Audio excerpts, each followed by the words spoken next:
자, 금리와 주가 또 매칭시켜 봅니다. 보험업종, 금융산업 전반적으로 또 들여다봐야 될 부분이 있겠죠. 도움 말씀 주시기 위해서 신한금융투자 리서치센터 보험증권 애널리스트 임희연 연구원 자리했습니다. 어서 오십시오. 네, 안녕하세요. 네. 오늘 아침 기사 보니까 JP모건에서는 미국의 10년물 금리, 10 years US T-노트 금리 연말 전망을 1.95% 정도. 그러니까 대충 그 글로벌 IB들이 보면은 한 2%는 아웃라인을 잡는 것 같더라고요. 네. 10년물 기준으로. 근데 현재 지금 오늘 아침에 1.71%. 다행히 금리가 안 떨어지는 게 오히려 지금은 낫다. 왜냐하면 네. 금리 어제 급락을 하거나 만약 1.6이나 이렇게 갔으면은 그 어제 알고스 캐피탈 네. 네, 들어보셨죠? 네. 네, 뭐 사달이 났겠구나 싶더라고요. 왜냐하면 글로 다 도망가니까 채권으로 도망가 버릴까 봐. 근데 다행스럽게 이제 금리가 좀 올라서 오르면서 주가도 좀 반응을 해서 다우지수도 버텨주고 있고 네. 뭐 이런 것들은 전반적으로 봤을 때 금리 이슈가 시장에 악영향을 주는 단계는 이제 넘어섰구나 정도 네, 생각이 맞습니다. 들더라고요. 근데 이제 금리가 올라가면서 보험업종 주가도 같이 강했잖아요. 네. 그러다가 같이 좀 슬로우해지는 느낌인데 어떻게 보세요, 보험업종은?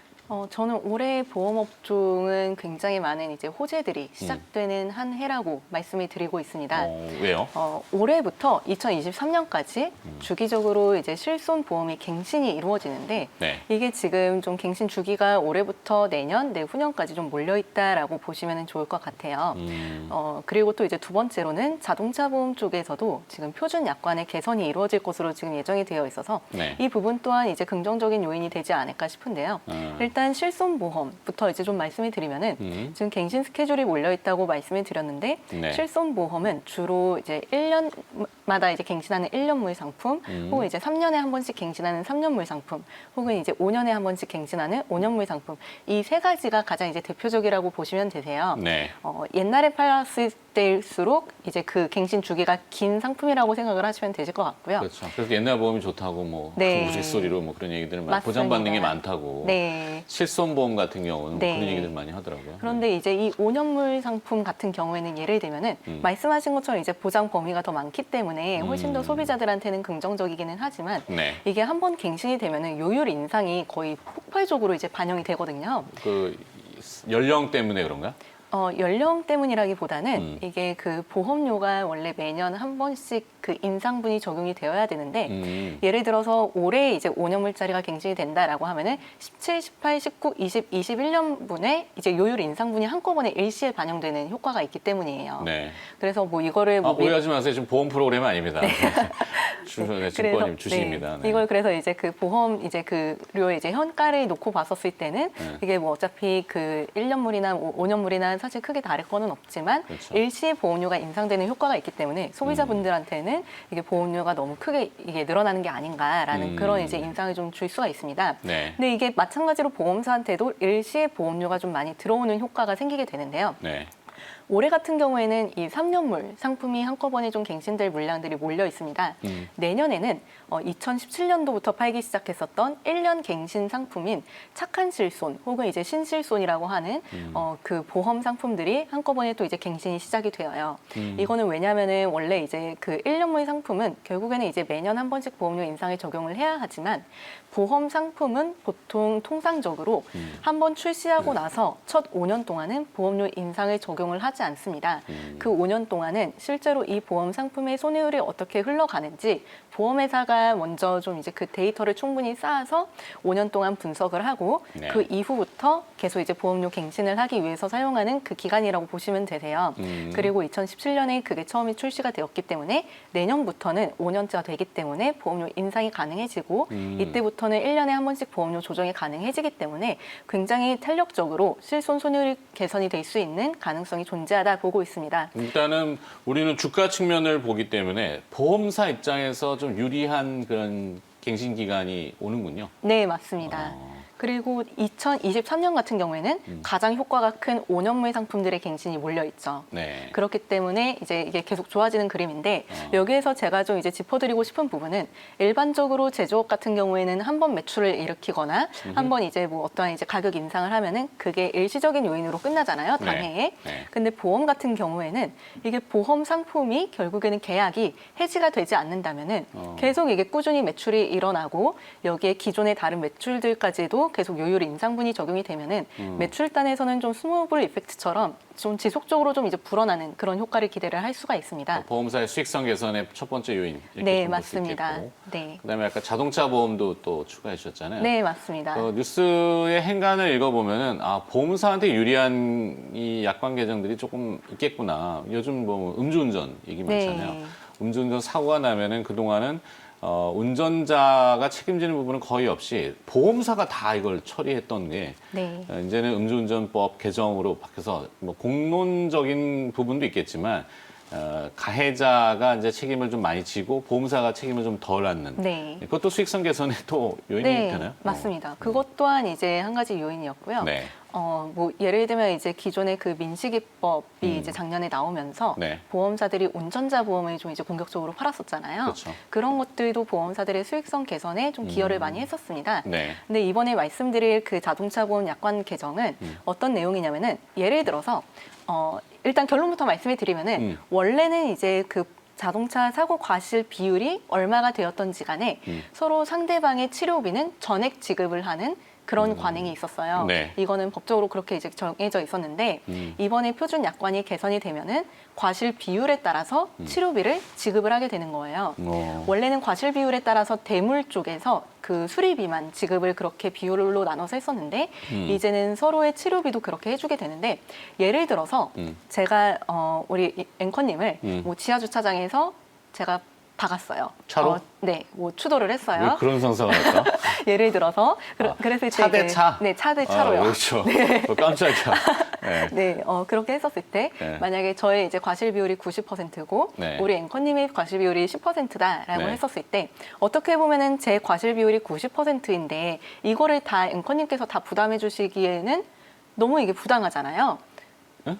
부당하죠. 왜냐하면 네. 과실 비율이 10%밖에 안 되시는데 그렇죠. 네. 과실 비율 90% 제가 가해자를 우리 내가 가입한 보험사가 그쵸. 부담을 하는 거죠. 네, 근데 이제 그 보험사 부담을 하게 되면은 그거는 온전히 이제 우리 앵커님의 보험료 인상으로 그게 이어지잖아요. 네네네네네. 그렇기 때문에 이게 되게 부당할 수가 있는데 이번에 이 표준 약관이 개선이 되는 부분은 어떤 내용이냐면은 이거를 그대로 딱 예를 들어서 제 치료비가 1,000만 원이 나왔다 하면은 우리 앵커님 보험사에서는 100만 원까지만 이제 저한테 보상을 해주시고 네. 나머지 900만 원은 제 자기 신체 사고 담보로 이게 지급이 되는 거예요. 그러면 이게 기존하고 어떻게 달라지냐면은 원래는 제가 치료비를 얼마를 청구하던지 간에 이거는 그 가해자가 아니라 그러니까 이제 그 본인이 아니라 상대방의 보험료 인상에 영향이 줬다면은 그렇죠. 이제는 이게 자기 신체 담보로 넘어가기 때문에 본인의 보험료 인상으로 이게 이어질 수밖에 없게 됩니다.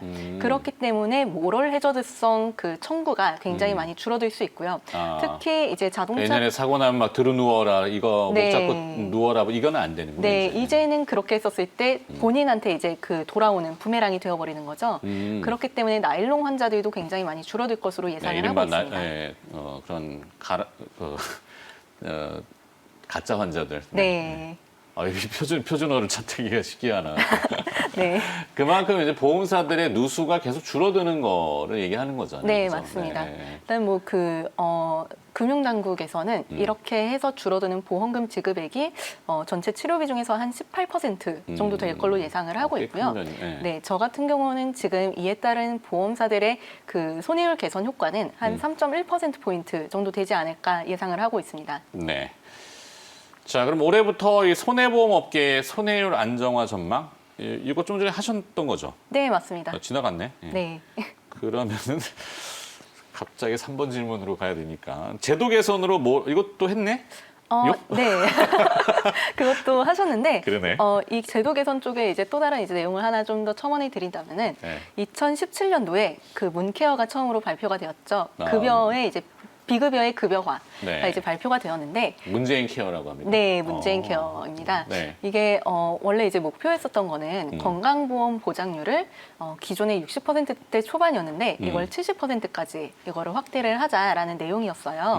근데 이게 2019년 말 기준으로 아직 64.5% 정도밖에 되지 않았습니다. 네. 근데 2022년까지 지금 얼마 남지 않은 상황이잖아요. 그렇기 때문에 결국에는 이 그 건강보험 보장률을 높이기 위해서는 비급여 쪽에서의 그 진료비를 계속 줄여 나가야 됩니다. 결국에는 비급여 쪽에서 진료비가 줄어든다는 거는 보험사들의 실손보험 쪽에서 청구되는 그 보험금을 줄여주는 그런 요인으로 작용을 하게 될 거고요. 네. 다만 이제 이게 어떻게 해서 또 이제 단순히 그렇게 그냥 비급여 쪽으로 이어질 수가 있느냐라고 이제 보실 수도 있는데 건강보험 보장률이 사실상 이제 의료기관 종별로 놓고 봤을 때 상급 종합병원이라던가 종합병원 혹은 일반 병원급에서는 계속 보장률이 올라가고 있어요. 네. 그런데 이제 한의원이라던가 뭐 이제 그 의원급들 약간 이제 뭐 요양병원 이런 데서는 계속 이제 그 보장률이 낮아지고 있거든요. 결국에 이게 낮아지고 있다는 거는 좀 선택적인 그 비급여 치료들에 대한 수요가 계속 이제 늘어나고 있다는 부분인데 네. 이 부분을 좀 이제 그 제어할 수 있는 그런 안정적인 그 정책이 지속적으로 나올 수밖에 없는 환경이 지금 지속되고 있다. 이렇게 저는 보고 있습니다. 정책적인 지원. 자, 그렇다면 네. 리스크 요인은 혹시 없나요? 네, 리스크 요인은 이제 크게 두 가지로 말씀을 드리고 있는데요. 네. 뭐 지금 제가 사실 이제 손해보험 업종을 말씀드릴 때 가장 중점적으로 말씀드리는 부분은 실손보험하고 자동차 보험 그리고 이제 경쟁을 하냐 안 하냐에 따른 뭐 사업비 단에서의 네. 부담 그리고 운용에서 뭐 일회성으로 채권을 많이 팔았느냐 적게 팔았느냐 이거를 주로 이제 말씀을 드려요. 네. 근데 지금 제가 말씀드릴 두 가지 요인은요 여기에서 조금 벗어나기는 합니다. 제가 이제 실손이 아닌 이제 비실손이라고 하는 일반적인 이제 안보험이라던가 어린이 보험, 뭐 치아보험, 치매보험 이런 이제 건강보험 쪽에서의 손해율도 지속적으로 상승을 하고 있는 구간에 진입을 했어요. 네. 그렇기 때문에 단순히 지금 실손 그 손해율이 개선이 된다고 해서 이걸 뭐 전체적인 이제 손익 개선으로 무조건 이어질 수 있다라고 그 말씀드리기에는 단정 짓기는 어렵다. 네, 그건 굉장히 지금 어려운 상황이기는 한데요. 다만 조금 이제 긍정적으로 말씀드리고 싶은 부분은 네. 보험사들이 그 동안에는 그 경쟁이 굉장히 치열했기 때문에 좀 언더라이팅을 완화해서 좀 이제 그 인수를 좀 이제 완화하는 그런 경향이 있었는데 이제는 이 경쟁 자체가 완화가 되었기 때문에 실질적으로 보험사들이 그렇게 손해율이 높을 것으로 예상되는 그런 계약들을 인수할 개연성이 굉장히 낮아지고 있습니다. 네. 그렇기 때문에 UI1 손해율도 개선되는 흐름이 나오고 있기 때문에 크게 지금 이거는 우려할 만한 요인은 아니다 말씀드리고 있습니다. 네. 시간이 남을 줄 알고 막 질문을 보험 상담하다가 길어졌는데 결론 지어야 됩니다. 1분기 실적 전망 뭐 하고 최선화죠? 타픽 이 기업만 좀 듣고 끝내도록 해야 될 것 네, 같아요. 일단 지금 기업 같은 경우에는 제가 항상 말씀드리는 메리츠화재하고 그리고 이번에 신규로 그 토픽으로 말씀드릴 회사는 한화손해보험입니다. 네. 한화손해보험 같은 경우에는 올해 EPS 증가율이 한 115% 정도로 제가 커버하는 보험사들 중에서 가장 큰 폭의 이익 개선이 예상되고 있습니다. 네. 하나손해보험? 네. 오케이. 여기까지. 보험업종 얘기 들어봤습니다. 신한금융투자 리서치센터 보험증권 애널리스트 임희연 연구원이 오늘 또 수고를 해주셨네요. 고맙습니다. 네, 감사합니다.